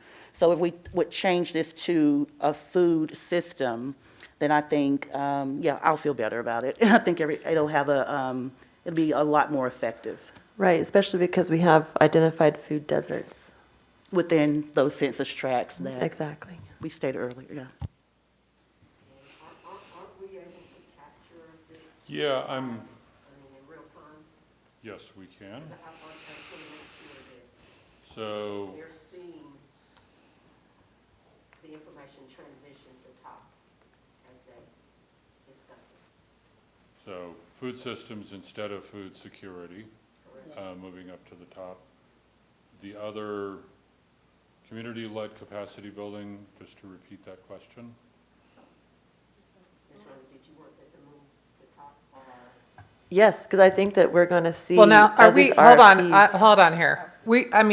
I think we need to, I'm not objecting to that. I'm just, if we each get to go pick our thing, we're going to have a list like 20. I thought we needed to get some consensus around these items. I just want to make sure that we know what, we know what's being recommended.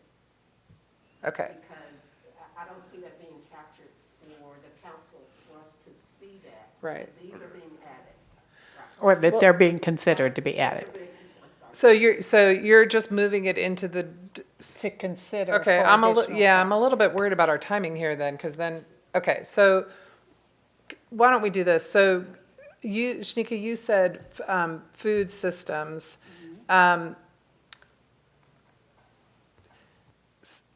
Are you talking about something that the city does right now, like doing it better? Or are you talking about let's do something new that we don't already do? Or let's contract with someone to do something that? I think we already partner around food security. So I think it would be in a direct alignment with environmental sustainability. I'm trying to understand, but we're talking about moving this up to a top category for staff to work on in terms of initiatives and issues. Well, I definitely wanted to move from low Yeah, to I medium, heard move to up. at least middle. So I I'm heard not that. saying top priority. So I do want it to be raised a little bit because I think when you're evaluating a project, this rating will kind of determine if full funding is given or if a RFP, if a proposal is considered at all. So that's why I'm asking that it go higher. Do you want to? Okay, so we need to get on board with this process, because my understanding is all middle and low's going away. We are going to be just telling staff what the top priority is to then go work on projects for this ARPA money. Now, in the grand scheme of things, it's probably helpful for staff to hear us have a discussion about what things are important to us and might not rise to this top level, but we still want to emphasize, just broadly. But this is our go forth and work on this stuff only in the top category. Okay, thank you for that clarity. So I'm putting food systems in the pot to be decided. On If the it's top category. And for top. how many staff, give me a ballpark here. How many top category items do you want? So that's Can part- you handle? Can we have capacity to do here? So slightly speculative. It partly is in response to the answer to the question of, do you want to spread it across more categories or fewer, hoping for larger impact? The other, there's going to be two basic groups. One are things that the city would just do internally, in which case we would go through and have you approve the projects, but that would be implemented by us. The other would be an RFP process out to the community, and one way of doing that is to say the following 3, 5, 10, whatever you decide, categories are where we want to hear. I think too many starts to get unwieldy in terms of really being able to, part of our hope was that we could give clear direction to the community about where they should be aiming. Is that? I think that what Eric is saying is we can have 15 top priorities, but depending upon, do you want to focus in on and say, we only have $26.2 million. Let us go to the slide, please, that says, here's how much that's already been somewhat committed.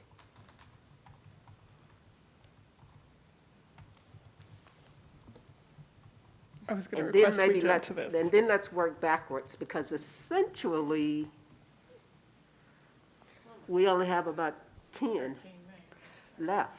So before we go back to categories that Just saying. we're asking for y'all's recommendation, and even how you would like it to be allocated, whether it's a few categories or more categories.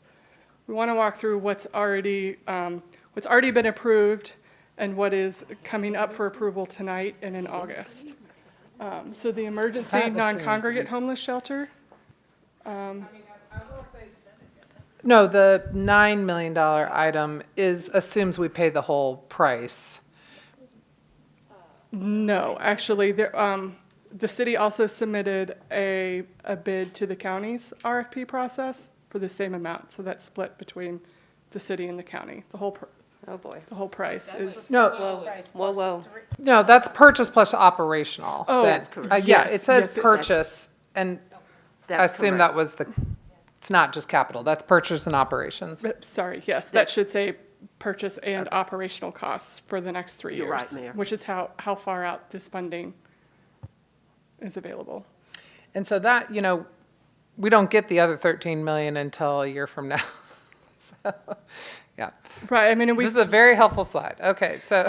and I'll add I had it up earlier, but they argued this slide with as me and well. said, put it later. And we had mentioned that we're also considering the 2 million, this is the first time you've seen the $2 million, but the parking fund claiming for revenue losses, we're looking at about a $2 million loss that would help the parking fund recover.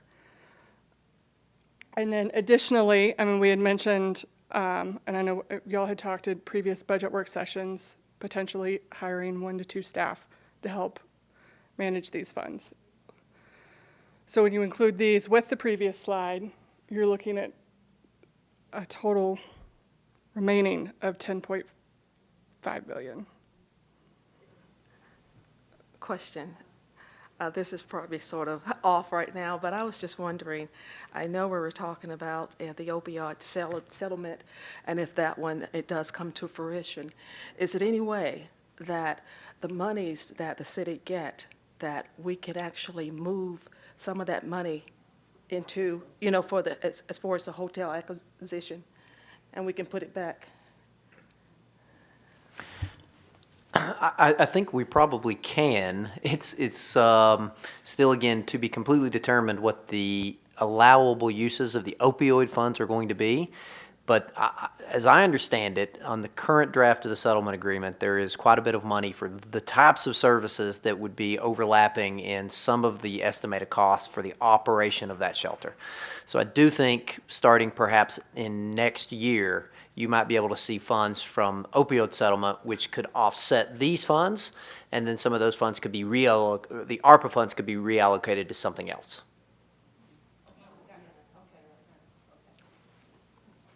Yeah, we definitely think that it's probably more related to operations versus the capital, the acquisition. And can I just clarify one? So when we're talking to ARPA funds, what's the spend dates? Like how long out? How long do we have to spend it?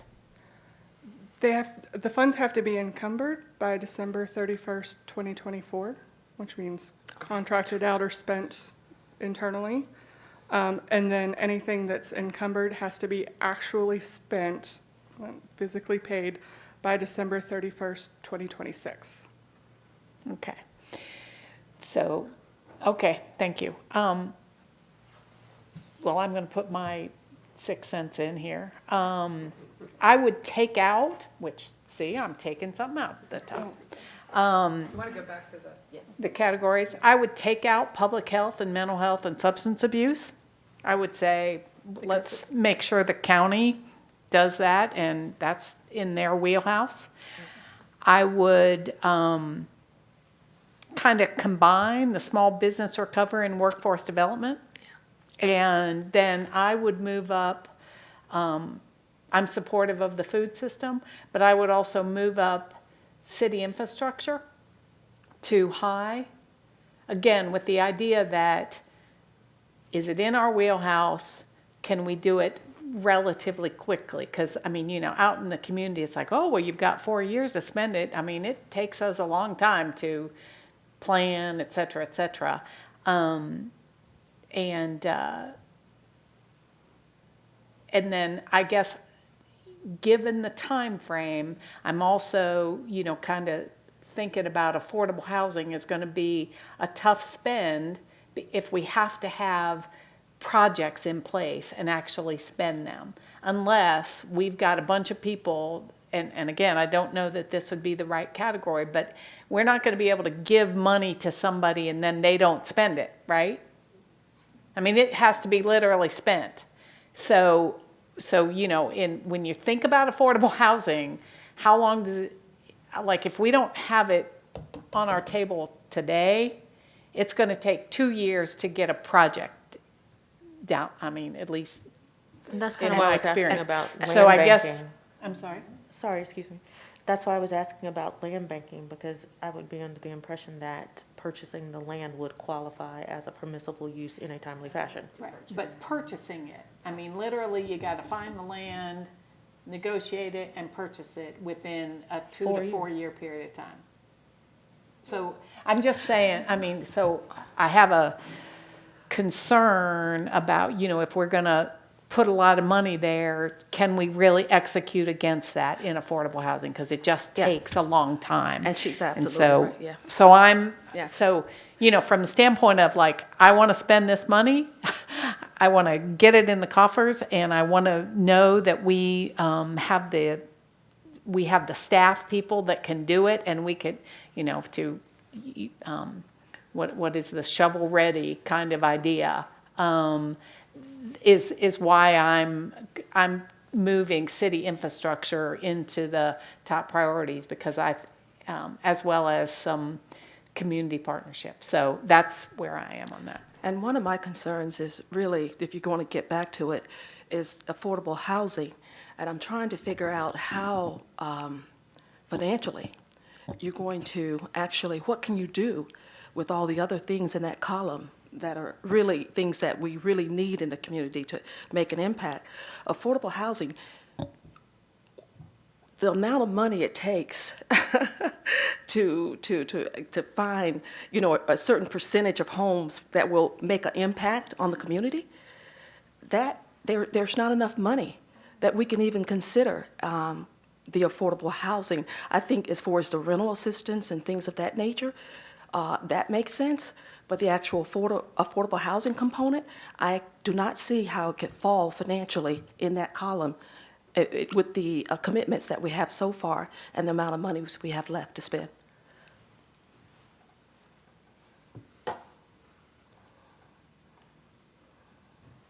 I want to encourage us to keep affordable housing in the top category. I do think that there is time. I do think that there are shovel-ready projects that could benefit from it. Is there any guidance with the infrastructure bill, if it does pass Congress, that the infrastructure bill could go towards affordable housing, land banking, land trusts? I haven't seen that explicitly. That particular bill is ever-changing. Yeah. And it's changed since we've been sitting here. I'm trying to get updates. I would say at this point that it is unlikely that the kind of affordable housing that the city would be attempting to create would be covered under that infrastructure bill. I think this is going primarily towards some of what I would call the traditional city, state, and county infrastructure, such as roads, bridges, Right. rail, transportation systems. There are some additional allowances being discussed, but I wouldn't put a lot of faith in those things quite yet. Right. I'm just thinking about the MPO conversation about the interchange for Pratt and Whitney, and that there's now earmarked state funding for that. That was, maybe we'll have a state budget passed because of it. One can always hope. So I'm a little bit worried about how long this is taking us to do this. So this seems like we might want to sleep on it. And we want stickers. And Come on. I don't know how you do this I without can't believe you like didn't you get consider stickers. And you get only your however many stickers. Right. So, but I'm worried about the timing. If we did another work session, would we need to schedule it? Can we schedule it before the next council meeting, same day, or do we need to do it like? Anyway, maybe we could do it the same day. So I think what would help us is if you all, number one, are comfortable with categories, that we're looking at categories and not projects, right? Well, I mean, And that, go ahead. you know what? That's a good question because I think given how much money is left, I mean, I kind of wonder what is even possible with the funds we've received already, knowing that we're not going to get the next 13 million for a year. Now, all of that chart you just showed us added up to more than $13 million.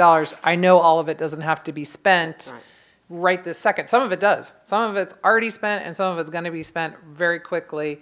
Some of it is going to go out. At least the emergency shelter is a 3-year allocation. So I guess I just wonder if we're kind of doing like this giant discussion here with this big existential conversation when in reality the ability to do things is pretty limited, and maybe it'd be better to get more focused. I'm sensitive to the fact that there's, by comparison over at the county, they've got double the funding. They're doing a huge proposal to ask people to bring their requests. We're obviously in a different situation because our funding is less and a lot of it is already has already been spent. So I'm wondering if, council, do you like this approach to figuring out how to spend this money? Do you want to do these categories and then see, and then we just start objecting to every project that comes up through those categories? I mean, I'm just predicting here, but or do you want to just go straight to like, let's kind of think about this more on a project base level? I know for me that it's hard without the project base and the numbers. So to see this slide 27, I guess we've lost it at the moment, and to see a $9.2 million on something we won't even vote on until next month, and it's already under approved and planned. Like some of this is just catching me off guard. So numbers would help. Had I known that it was a 9 million, I was thinking it was a 5 million. So that I think the numbers would help tell the story. That should probably be approved and/or planned. Yeah, Yes, and it that's- does, if I were in the public reading this, it does read as though it has been a total approved and planned is already 16 million. And I think that language might, this is a lot to take in as sitting up here, and it's a lot to take in as someone that's watching at home. So I'm a little concerned about that language, but I think the numbers in the projects might help the conversation personally. I think we don't have numbers Yeah. Rough. without the RFP process. Right, and we're trying to provide a framework and a context for the RFP process. What's your Right, I priority? mean, how are you gonna put out an RFP if we don't have general categories? Oh, just throw anything out there? Yeah, no, I mean, guess you gotta have categories. to clarify, I didn't mean for that. I meant as we are trying to describe these buckets. So if we know that, right here we see it's really $11 million in between emergency non-congregate homeless shelter and potential emergency shelter hotel purchase.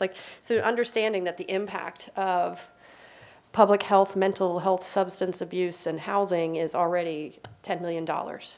A range, something that would help. Otherwise, like to Kim's point, this community communication, is it $500,000? Is it 4 million? I mean, we just don't even have the ranges, so I'm having a hard time creating the buckets in my mind. I mean, I think that is interesting. I mean, Gwen, you were saying take out public health, mental health, substance abuse, yet the already spent chart has a bunch of that. Except that I think, it most directly falls into homelessness. Right, that's what When I you, was gonna when say. you That's look your- at yeah. this, Well, I mean, it okay. most directly. Yeah. And so, we all know that a lot of these problems, you can't just call it this. Right. Sure. It- it's- yeah.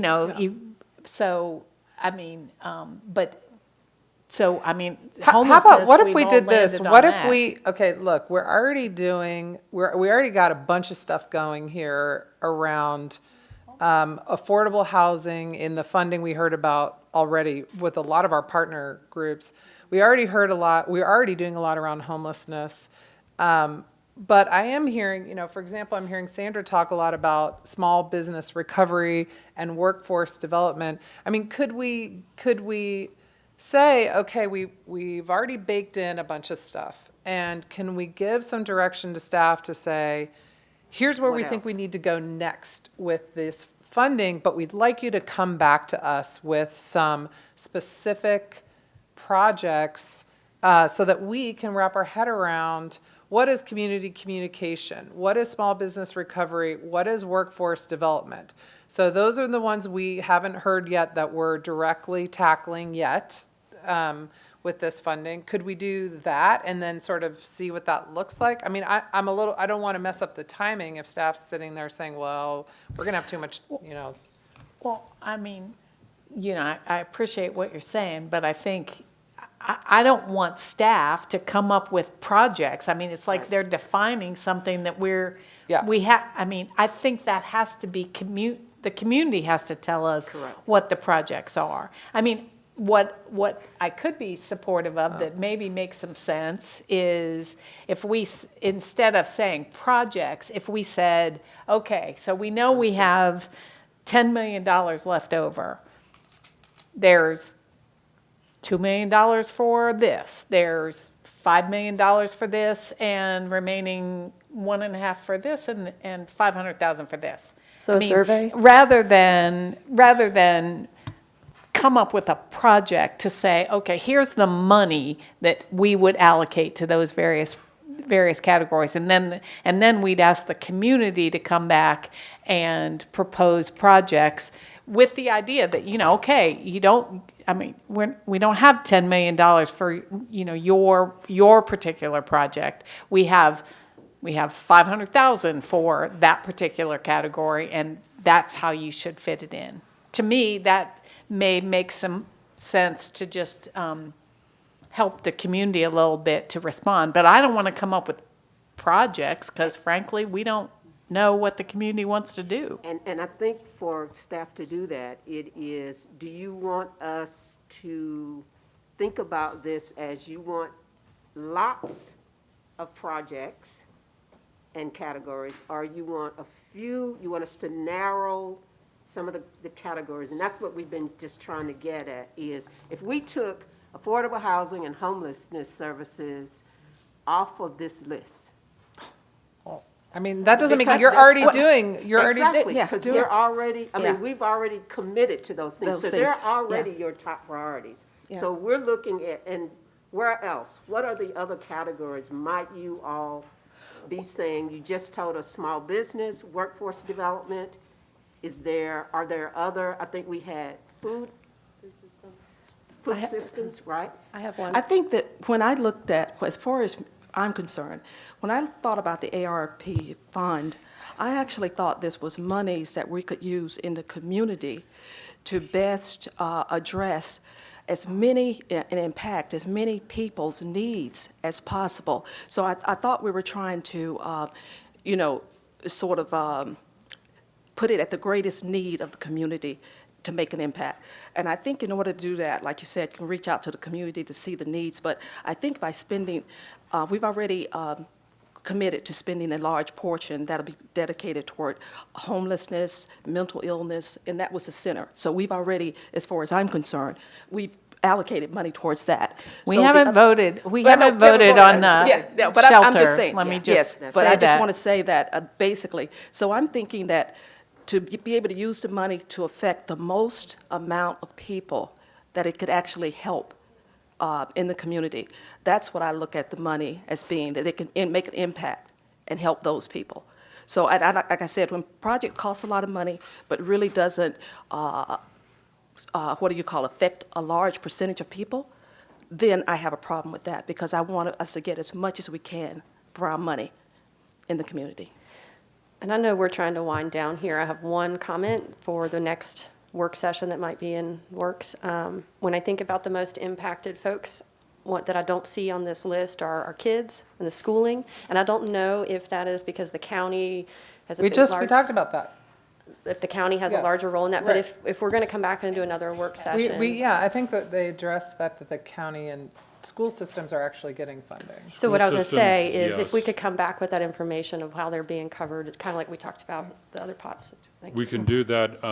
Some of it does come under youth programming, which I think part of the thinking was that it was better covered by other agencies, but it is, that's where that would fit in this group.